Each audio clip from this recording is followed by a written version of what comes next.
G'day everyone, and welcome to Griffinix Tabletop Miniatures. Welcome back to my channel, and for those of you who are new, please don't forget to subscribe!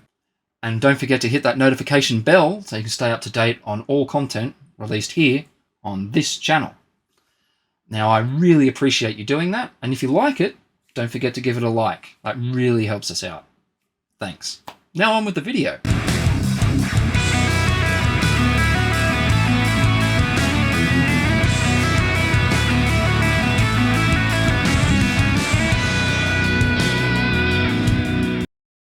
In this video, we're going to check out a kitbash that I did quite some time ago. In fact, quite a few years ago now. It's a kitbash to the old Leman Russ battle tank. Now, it's not for the Astra Militarum, but for the sake of doing something cool and fun for my Tau Empire army. Let's check out my Gue'vesa Hammerhead Counters tanks. Let's check them out. And here they are. Now, this is very heretical, obviously, for those who are staunch Imperial loyalists and never play or collect the Xenos armies such as the Tau Empire. For those of you traditionalists, shall we say, what you're seeing right now, just ignore it. Don't call the Inquisition. Just don't bother. You know, these worlds got taken by the Tau Empire some time ago. Don't worry about it. It's not a problem. The Imperium will still live on. But for those of you who are interested in some Gue'vesa kitbashes and things of that nature, for the rule of cool, let's have a look at what I've done. Now, I'm ashamed to say that yet again, it's another one of these things that I've never bothered to paint up. I have been unable to slay the grey, and so the grey shall remain, at least for the time being.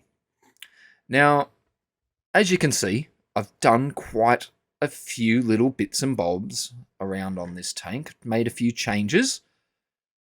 Most notably, perhaps, first of all, the cannon is not a battle cannon, etc. It also needs a bit of putty, some milliput, which I'll put in there at some point and file it down.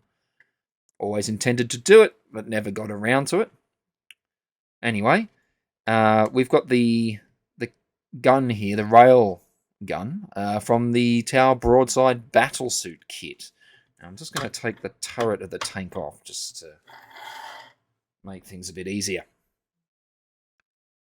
Here you can see it's just been glued into the front of the turret piece. Initially it was made so it could be raised up and down, but then I found it was drooping down a little bit too low. So had the same problem with the other one, actually, as well. And so I just glued it in place. Just made it easier for making it look right. Because with the cannon drooping down, it just looked silly.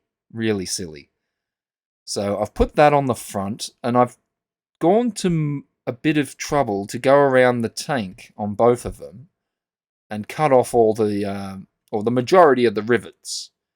Because you see, I figured if the Imperial Guard or Astra Militarum units on planets that the Tau have taken as to be a part of the Tau Empire, then I imagine that from the law, it says something like they allow them usually to keep making some of the things that they're used to making to use as defense. So I imagine that, you know, eventually the Tau might make suggested upgrades where things are attached without rivets, perhaps. Some other method, making it more streamlined, a little bit more like the Tau. Now, we've got this other piece up here. I'm pretty sure this also came from the kit, the Broadside Battlesuit kit. Now, I thought it'd be cool to put that up here as a sensor. Also, up the top, the hatch here is the top hatch from I believe it's actually from the Devilfish tank. Yeah, I'm pretty sure that's where I got it from. And then on the side here, we've got a missile launcher, which is obviously a Tau one. And we've got this round piece that again comes from the broadside battlesuit. Now, I thought it'd be cool to put that on there. Sort of, my imagining would be that you could either play this for fun with your friends with count as rules to make it a hammerhead, or if necessary, as a Leman Russ itself, like sort of as though you're playing Imperial Guard, just with a fancy look or a heretical look. So that's sort of like my count as missile launcher that you may have for Astra Militarum if you were to play it that way.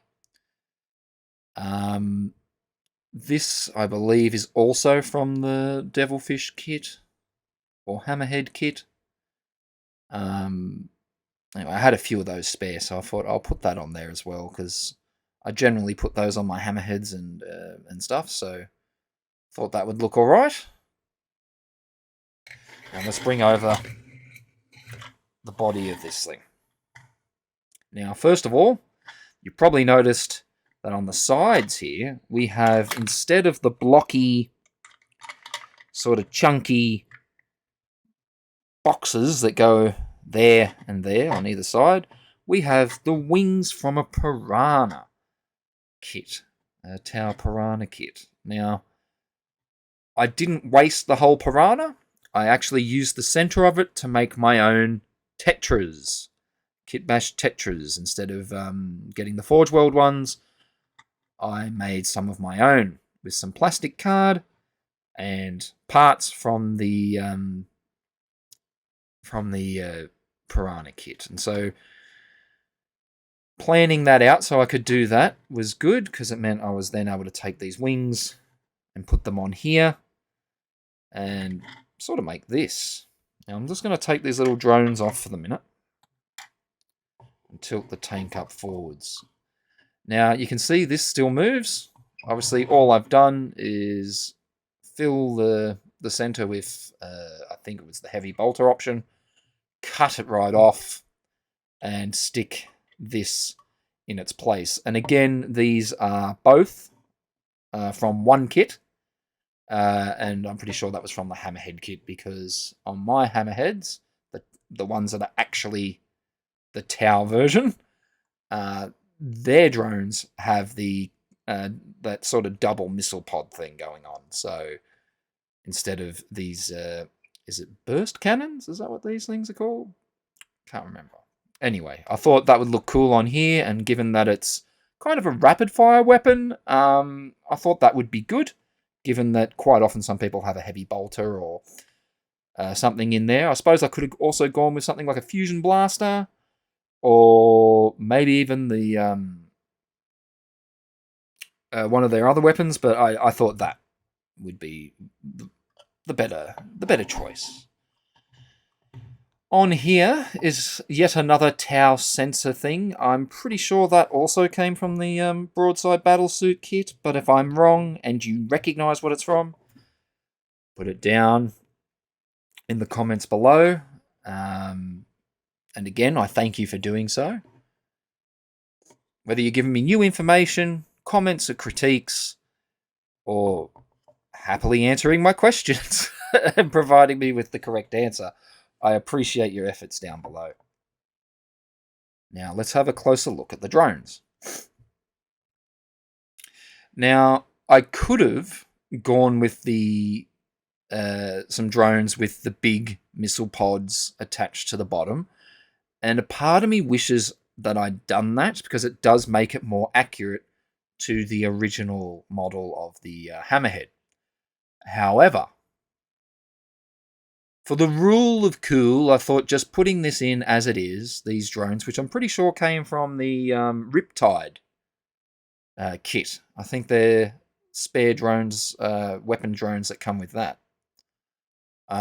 So instead of having those big missile pods, I thought I'll just go with the smaller ones because I've got a sort of sneaking suspicion that deep down, if the Tau ever actually did this and allowed their Gue'vesa to have. By the way, if those of you that don't know, Gue'vesa means human helper in Tau. So if there's Tau, or humans fighting for the Tau, they are Gue'vesa. Or heretics, for sure. Anyway, Xeno-loving scum, perhaps. You let me know what you think down below. So I just thought that if they did allow the former Imperials to have vehicles like this, that it might make sense that they're just a little bit less than the Hammerhead.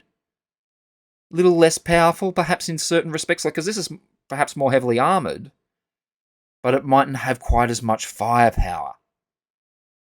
And that would allow the Tau, should the Gue'vesa ever rebel, to maintain control. And given that it's a vehicle for the fun of it, I thought, well, if we need to count this as each one having a twin missile pod thing, then we just can pretend it's there. And for the sake of the rule of cool, we can keep it the way it is. And that way, I keep more of my other missile pods for further kit bashes and conversions of my crisis battle suits. Now, excuse me, sorry, I'm having a bit of hay fever today. But one more thing, as you can see here, is normally there's another little round piece that sits up here that's fairly standard, and it just has little rivets on it. I took that off and connected this directly to the internal part, because obviously there's a hole in this little thing that sits in and helps it to turn. That's the whole point. But obviously this is from a Tau kit. I'm not sure which unit it was from, but I do remember cutting a lot off the back of it. So I did that and stuck that on there just to once again, just to make it look that little bit more Tau-like. Now, I don't know what you guys think about this tank. Bit of a waste of time, maybe, doing this, or a bit silly. Whereas, myself, I see it as fun. I see it as doing something different, showing up with something different to put on the table. Not that all my friends like me turning up with grey armies half the time, but they put up with it, I think, because I come along with so many kit bashes that look unique and interesting to them that they don't mind too much. But, again, it's always better when they're painted up. And I can't wait till they are.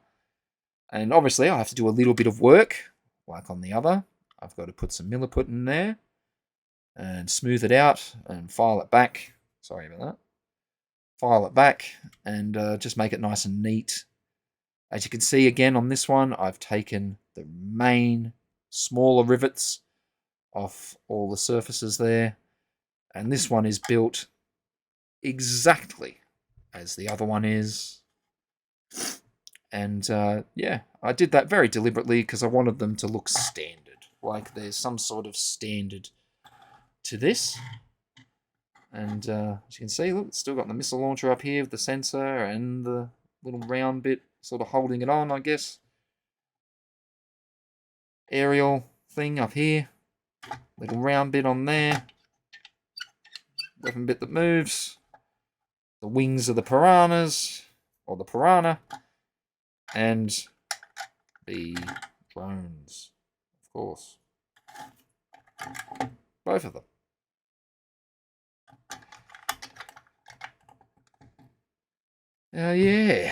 I've got quite a few kit bashes for my Tau Empire army.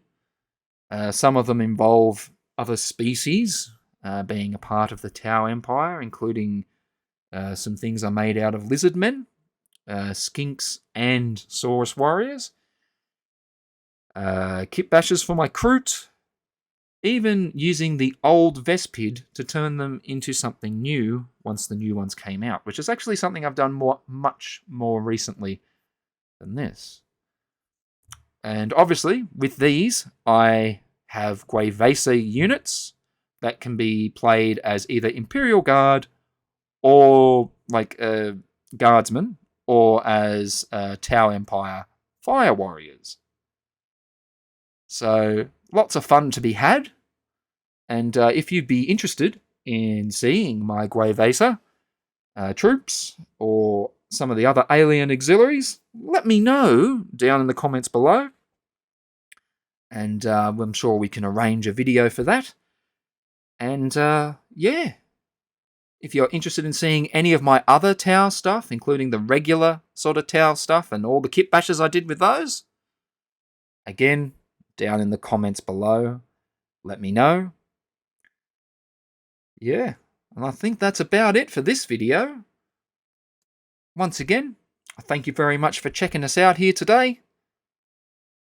I'll catch you in the next one. If you have any questions for me or for the channel or for what I like to do in the hobby, anything at all, please put that down in the comments below and we can start having a conversation. And if you want to talk a little more, maybe share some inspirational images of our miniatures, our hobby, even our piles of shame, maybe our piles of opportunity, all of that fun stuff, I have a Discord. And I've started uploading a lot of my army's like miniatures. I've taken photos of them, and I've uploaded them on there. So if you'd like to check them out, feel free to do so. It should be up near the banner somewhere, I believe. Yeah, click the link and I'll love to see you over there. And again, please don't forget to subscribe. Thank you. That would really help. Again, I thank you for watching today. I'll catch you in the next one.